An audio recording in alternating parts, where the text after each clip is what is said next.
Bonjour, c'est Cryptolis, bienvenue dans la quotidienne, notre rendez-vous de 8 h du lundi au vendredi pour analyser les news crypto, le marché et bien évidemment le Bitcoin. On commence directement avec les nouvelles. Nous avons le principal développeur de Bitcoin, donc qui était en fait vraiment, faisait partie vraiment de Bitcoin Core, qui s'appelle Vladimir van der Laan, qui a confirmé qu'il prenait sa retraite. Alors il faut savoir que ça faisait quand même 8 ans qu'il était main developer sur Bitcoin, et main developer plus que main developer, étant donné que c'était le seul à avoir un accès complet à GitHub, enfin au Bitcoin Core sur GitHub, donc c'est-à-dire au code source qui sert de référence à Bitcoin. Et justement, on se pose la question de qui va reprendre, et est-ce que derrière, ce serait pas une optique de transformer cette chose qui est un petit peu quand même centralisée en termes de développement, parce qu'il y avait plusieurs personnes qui reprenaient le flambeau systématiquement en tant que lead développeur. Là, est-ce que on aura plutôt une forme de décentralisation qui va se mettre en place? Il en avait déjà parlé il y a un certain temps. Est-ce que justement ce sera l'occasion de le faire? Parce qu'il n'y a pas eu de nouvelle personne qui a décidé. Et ce qui est intéressant, c'est que ce qui motive le départ du développeur lui-même, c'est plusieurs choses. C'est que, il faut comprendre que ce sont des développeurs qui ne sont pas rémunérés, qui sont rémunérés sous forme de dons par la communauté, mais donc avec des rémunérations très très basses, donc c'est plus sur leur temps libre qu'ils font ça. Et à côté, nous avons, enfin il explique que la communauté de Bitcoin qui est sur Twitter majoritairement reste quand même très agressive et très dure, et qu'il reçoit énormément de critiques, ce qui est normal vu son poste, et que voilà, tout simplement à un moment donné, il est peut-être aussi épuisé lui, que ce soit en termes de développement ou en termes psychologiques, à gérer ça. Et l'autre point qui souligne fortement, ça va être le fait que il se pose la question, est-ce que c'est pas lui le goulot d'étranglement à l'heure actuelle, étant donné qu'on a une forme de centralisation au niveau du développement pour un protocole décentralisé? Est-ce que c'est pas ça qui pose souci? Et justement, d'où son idée de décentraliser le code et en même temps de se séparer de GitHub, qui est en même une plateforme centralisée. On continue les nouvelles avec Akala, qui a voté le burn des 1,2 milliard de dollars qui avait été minté, soi-disant par erreur, ou hacké sur le AUSD, donc leur stablecoin à eux. Donc ça a été burn, en tout cas le vote a été passé, et donc derrière nous avons l'AUSD, donc qui est le stablecoin qui avait été minté en plus, qui a retrouvé son peg quasiment instantanément. Au niveau des nouvelles, nous allons passer un petit peu au niveau des GAFA. Petit rappel, parce qu'on m'a posé souvent la question, comment ça se fait que les GAFA ne soient pas mis sur la blockchain? Alors, c'est tout simplement parce qu'ils n'ont pas besoin de développer eux-mêmes leur propre blockchain, il suffit simplement d'investir dans les sociétés qui le font, et qui le feront certainement plus rapidement qu'eux, et eux ont les fonds et le capital de le faire. Si on prend l'exemple de Google, donc Alphabet, ils ont investi 1,56 milliard de dollars entre septembre 2021 et juin 2022, pour vous donner un ordre d'idée dans quoi ils ont investi. C'est Fireblock, Diaperlab, Voltage et Digital Currency. Donc c'est quand même des gros mastodontes sur lesquels ils ont investi, donc c'est pas pour rien. Et l'autre chose qui est intéressante, c'est qu'on se rend compte qu'ils n'investissent pas dans des blockchains d'infrastructure, mais plus dans des éléments de simplification, donc c'est-à-dire de commercialisation de la blockchain. Donc c'est intéressant de voir comment c'est effectué de cette partie-là. Et si on regarde un petit peu l'investissement des GAFA majoritaires, on voit qu'on a bien Google qui est au-dessus en termes de volumétrie, mais qui investit que dans ces sociétés-là. À côté, nous avons par exemple Samsung qui a investi dans plus d'une dizaine de sociétés, et on a quand même beaucoup d'investissements, avec notamment le second, je crois que c'est BlackRock, avec 1,2, je crois, milliards de dollars d'investis dans les sociétés du Web3 et de la blockchain. On continue dans les nouvelles avec le taux d'inflation du Canada qui est en chute, donc depuis la première fois depuis juin 2021, où actuellement on est à 7,6. Donc on voit qu'on a une cohérence dans la zone USA-Canada, donc ce qui est déjà plutôt positif.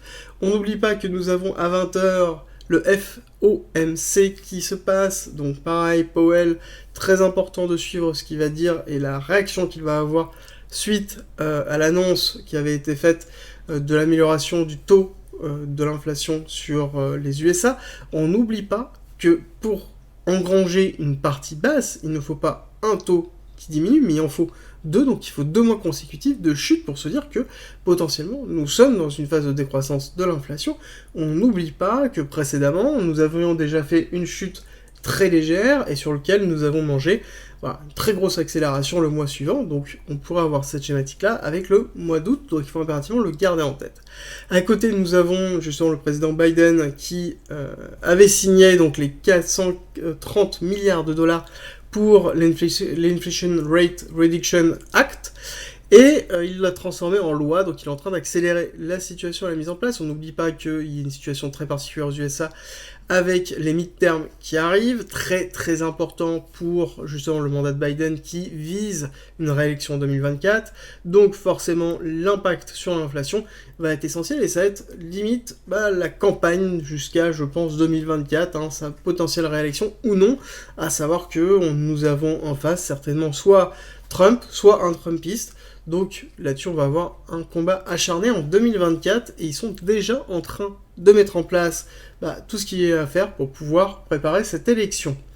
Nous avons terminé la partie news, nous allons attaquer la partie technique, mais avant, petit rappel, le Discord est un élément important de la communauté parce qu'on y retrouve justement tous les guides, toutes les informations et toutes les discussions autour de la crypto, de la blockchain, du trading et de l'investissement.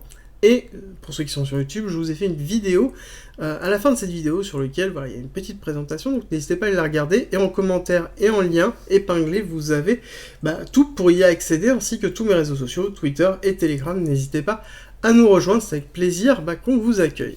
Alors, nous allons attaquer justement notre analyse technique, sur lequel nous avons notre hypothèse héliotiste classique, vague 1, vague 2, vague 3, terminée en avril 2021. Nous sommes dans le retracement de la 4, en A, B, C. Le B a fait une extension au niveau du top de la 3, le C a fait une extension au niveau de la R, et donc nous avons à côté une schématique de réaccumulation Wyckofienne avec un BC ARST. Le ST a pris la liquidité du BC, donc on est bien dans une réaccumulation. Le saut a pris la liquidité de la R, donc on est dans une réaccumulation forte. Et on voit que ce saut qui est la C et qui est globalement la fin de la 4 est arrivé à un objectif très très important, 382, d'extension de A sur la B, donc qui est une zone vraiment essentielle pour lequel on pourra avoir un rebond. Nous avons des zones d'attrait supplémentaires qui se trouvent dans les 10 000, bien évidemment. Par contre, si on casse ce niveau-là, on invalidera notre hypothèse avec un break du top de la 1, donc notre hypothèse héliotiste ne tiendra plus, on sera obligé de passer sur les autres hypothèses que je vous ai déjà présentées, avec notamment une fin de C qui est en train de se mettre en place. Dans tous les cas, on sait qu'on a un niveau important, un moment important qui est 2024 avec justement le halving, très important sur lequel on sait qu'on aura une reprise du bull run, et donc on doit terminer cette schématique avant, c'est-à-dire que dans celle que je vous présente, la fin de la 4, donc accélération de la 5, ABC de retracement avant 2024, ce qui est quand même assez court. Plus on reste dans le temps, plus on zone dans cette zone-là, plus on perd du temps en fait pour pouvoir faire, et donc plus on invalide cette théorie. On va zoomer cette partie-là pour pouvoir voir un petit peu ce qui est en train de se passer. Nous avons donc une accumulation sur laquelle nous avons le PSI, le SC, la R, le ST, AR, et donc on a la mise en place d'un cric ici de création de liquidité, donc c'est-à-dire un canal haussier qui a pour but principalement de créer de la liquidité au-dessus et en dessous du canal, liquidité qui est renforcée par cette accélération notamment haussière qui est en train de se faire et qui tape justement pour travailler. Là on voit qu'on est en train de la travailler et on voit qu'on a une réaction très forte qui est en train de se mettre en place ici, mais qui n'est pas encore suffisante. On va le voir après tout à l'heure, mais on a des signes quand même de retravail. Et ce qui est intéressant, c'est que justement quand on commence à aller travailler ces zones-là, on sait qu'on va avoir des shorters qui vont se mettre en place, donc de la liquidité supérieure qui se met en place. Donc n'hésitez pas à regarder les dernières quotidiennes, j'explique bien l'état du marché au niveau de la liquidité. Je vous fais un résumé très simple, mais si vous voulez plus d'explications, c'est que ici nous avons un marché sur lequel on peut passer très très vite parce qu'on a des clusters de liquidation et très peu d'ordre dans le carnet d'ordre. Ici, nous avons beaucoup d'ordre dans le carnet d'ordre et beaucoup de clusters de liquidation, mais on a un marché qui est très dense. Donc, c'est-à-dire que le fait de descendre est toujours très compliqué à l'heure actuelle. On a même des clusters de liquidation ne sont pas forcément suffisants. L'autre news fondamentale que je n'ai pas donnée parce qu'on n'a pas encore trop d'informations, c'est qu'a priori, Celsius va vendre, ou a vendu, c'est la petite confirmation que je n'ai pas encore, un certain nombre de bitcoins pour pouvoir continuer à financer l'évolution de sa bankruptcy, donc du coup de son état de traitement en attendant d'un possible racheteur ou une restructuration poussée, mais en tout cas ont eu l'accord de vendre une partie des assets, notamment les bitcoins. Donc est-ce que c'est ça qui joue sur la pression baissière, parce qu'on a une pression baissière, on le verra tout à l'heure, qui n'est pas forcément conforme avec le reste du marché crypto, c'est quand même étrange au niveau du BTC, mais qui n'entraîne pas non plus les autres altcoins, et donc la réflexion elle va se faire là, la réflexion elle va se faire clairement, est-ce que là actuellement le BTC est plutôt le frein au marché crypto qui est en attente d'explosion, ou est-ce que justement on est dans quelque chose de préparatoire à une chute? J'ai tendance à penser plutôt que la Bitcoin en lui-même n'arrive pas à emporter l'ensemble des altcoins, parce que déjà on a une diminution des leviers et de l'interconnexion entre les différents assets dû aux différentes purges que l'on a eues avant, et deuxièmement, nous avons quand même un BTC qui en lui-même a quand même une pression vendeuse assez forte due à sa position et à la position de l'industrie du minage, entre autres, et que à l'heure actuelle, les dumps qui sont effectués, que ce soit par les différentes sociétés qui sont en cours de liquidation, se trouvent en BTC majoritairement, pas forcément sur le reste, et le reste est plutôt emmené actuellement par les use cases qui est porté par Ethereum, et des nouvelles plutôt positives, d'où les patterns que l'on retrouve beaucoup sur les altcoins, et qu'on retrouve beaucoup moins sur le BTC, et ça c'est très intéressant de voir quand même qu'on a une forme de dissension entre les deux, chose qu'on n'avait pas eu depuis déjà un certain temps, et qui se limite une première. Alors, ceci étant dit, nous avons toujours notre boîte qui se trouve ici entre 23 000 et 23 500, qui est très important, sur lequel nous avons la liquidité qui est toujours en attente, mais à côté il ne faut pas oublier que nous ne sommes pas dans un schéma baissier dans la correction actuelle, nous sommes dans un schéma qui est majoritairement haussier. Si on regarde très simplement, nous avons un top, nous avons un bot, nous avons un top, le bot, top, top, bot. Donc là pour l'instant, on n'a pas de cassure, on n'a pas de cassure majeure qui est en train d'être effectuée. Pareil ici, là on a peut-être un petit majeur, mais c'est pareil, c'est du bruit de marché, c'est rien. Là actuellement on a un bot qui est en train d'être fait, même si on casse ça c'est de l'inducement, donc ça a vocation à être cassé. Ce qui est important, c'est ne pas, enfin voilà, c'est ce niveau-là. Si on casse ça, ça veut dire que potentiellement on a une inversion de marché, donc on aura quelque chose qui ira travailler minima ici, cette zone-là, donc avec l'order block qui se trouve là, soit en effet faire un rebond ici de cette façon-là pour aller break baissier, mais on est quand même relativement loin de ça. Pour l'instant, on est dans une correction de la correction haussière, c'est-à-dire qu'on a un haut time frame qui est baissier, une correction qui est haussière, et là nous sommes dans la correction de la correction qui est baissière. C'est tout pour l'instant, c'est toute l'information que l'on a. Actuellement, comme je vous l'ai dit, je pense que l'order flow, et ça on va le voir tout à l'heure, n'est pas suffisamment fort pour pouvoir nous entraîner vers le bas. Si on regarde un petit peu ce qui est en train de se passer en zoomant au niveau des différentes zones, on voit bien qu'on est toujours dans une compression du RSI, on est en train de monter là, on a une réaction haussière sur laquelle on a des petits break-off structures mineurs, mais qui sont plus du bruit pour l'instant, mais qui montrent justement une résistance du cours et une volonté haussière, mais c'est normal, on a énormément d'ordres d'achat, et assez peu en fait, proportionnellement, bien évidemment proportionnellement, par rapport au nombre d'ordres d'achat, mais assez peu de clusters de liquidation par rapport au nombre d'ordres d'achat. On a beaucoup de volume d'achat dans l'order book, donc ce qui fait que forcément le cours aura du mal à descendre. On a toujours donc cette boîte là qui est là, et ce qui est intéressant de voir, c'est que on a toujours ces grands pics de descente très forts, et après on voit qu'on a un cours qui travaille énormément, chose qu'on retrouve un petit peu ici, dans cette schématique là, on a un peu quelque chose qui est en train de se faire, quand on regarde là quelque chose comme ça, ici, et quand on regarde quelque chose comme là on est en train de se faire, on voit qu'on a quand même des patterns de similitude sur lesquels à chaque fois la descente est compliquée, à moins qu'on ait des clusters de liquidation très forts, ce qui n'est pas le cas là à l'heure actuelle. Les clusters de liquidation sont quand même majoritairement ici et ici, et là on n'y est quand même pas encore, on n'est pas encore, et on est toujours dans ce canal de compression de liquidité, où le but principal, c'est créer de la liquidité supérieure, créer de la liquidité basse, pour déclencher un mouvement très fort, qui ira très vite, avec, je pense, 2-3 belles bougies horaires, et derrière, est-ce qu'on va break haussier pour aller chercher les 26 000, chose qui serait positive pour l'ensemble du marché, bien évidemment, parce que si le Bitcoin part à la hausse, ça sous-entend qu'on aura une pression baissière qui sera minime, et donc des altcoins qui vont éclater, des altcoins qui vont justement performer énormément, et qui vont se libérer du poids qui est en train de peser le BTC. Et BTC, on va le voir, qui n'est pas forcément conforme au Nasdaq, ça c'est la dernière partie. Alors, au niveau ici de l'order flow, on a plusieurs choses.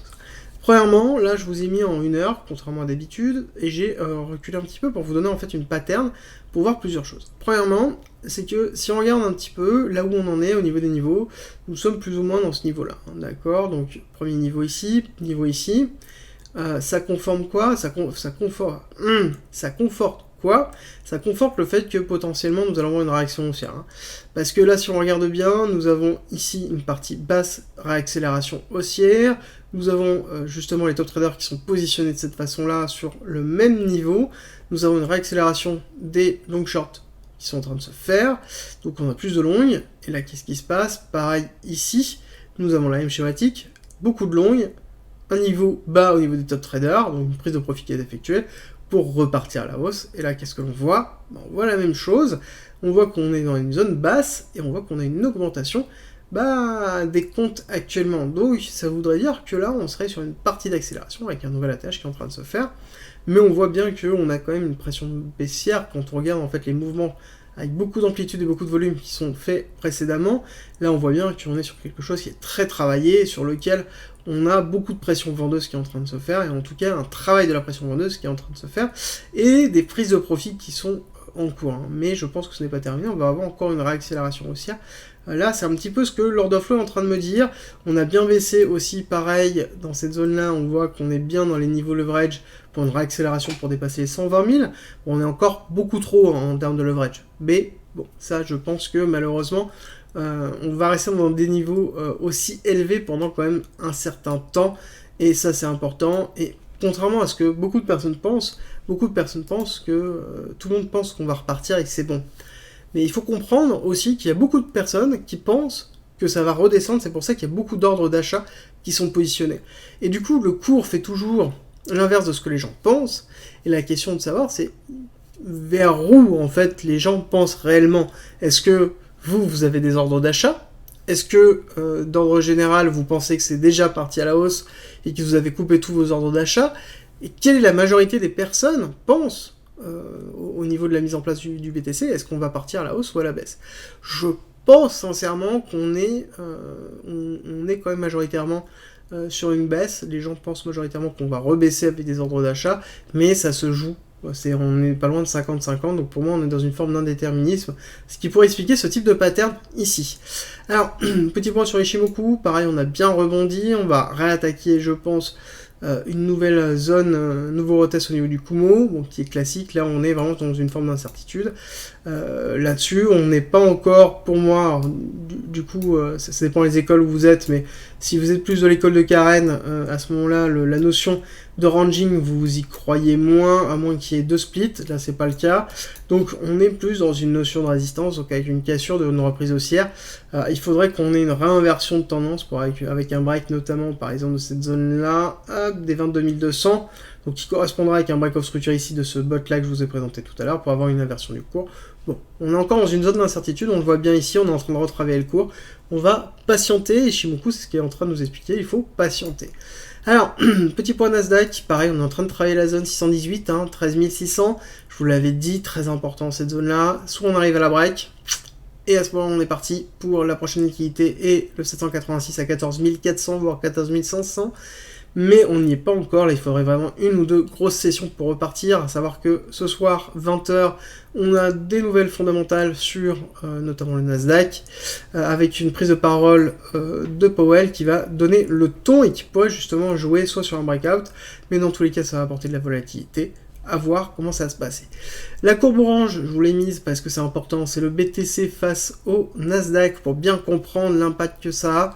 Quand on se calme, on a quand même quelque chose qui est plutôt corrélé, et là on voit que ça capote depuis mi-juillet, sur lequel on a quelque chose qui est mollasson par rapport à justement des indices qui sont à la hausse très très forte, ce qui montre que le BTC est un petit peu à part, par rapport aux analyses que je vous ai déjà effectuées sur le reste des altcoins. On voit que le BTC est un petit peu mollasson par rapport à tout le reste, et ça c'est important de le retenir. Le BTC est en train de se décorréler un petit peu du reste, ou le reste est en train de se décorréler du BTC, et ça c'est intéressant parce que le BTC se décorrèle du Nasdaq, et les altcoins se décorrèlent du BTC, à voir quel est justement ce qu'on peut en tirer en termes de leçons et à venir, mais je pense que c'est très très intéressant, et que Ethereum et le Merge a quand même sa partie à jouer.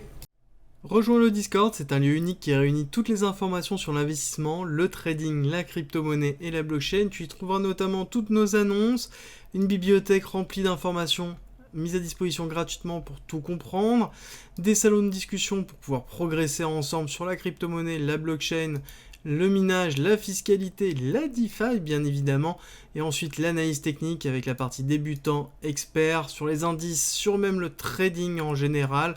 Ensuite tu as la partie communautaire avec nos signaux bien évidemment, et ensuite les services communautaires, donc de la communauté à la communauté, ainsi que les annonces de recrutement et des salons de discussion pour discuter de chacun des coins, de tes coins préférés. Ensuite, en étant membre du Discord, tu as accès à cryptolis.fr avec plein de guides écrits mis à disposition gratuitement, ainsi qu'un ensemble de vidéos mises à disposition gratuitement, sur lequel tu vas y retrouver plein d'informations pour pouvoir te former notamment sur la psychologie, la DeFi, l'investissement, le trading, l'analyse technique bien évidemment, ainsi que les futurs, la gestion des futurs, construire sa propre stratégie, comprendre la technologie de la blockchain et encore avoir accès aux lives, tout simplement rediffusés, qui sont sur le Discord où on traite justement de sujets d'actualité et on discute ensemble et on va plus loin. D'ailleurs, si tu veux aller plus loin, le premium est à disposition et n'hésite pas à nous rejoindre sur le Discord et à poser des questions dessus, tu auras toutes les informations.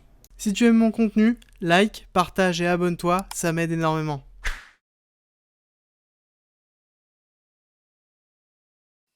Merci d'être resté avec moi jusqu'au bout. Abonne-toi, partage si t'as aimé et rejoins-nous sur Discord. C'est avec plaisir qu'on t'accueillera. Et à très vite.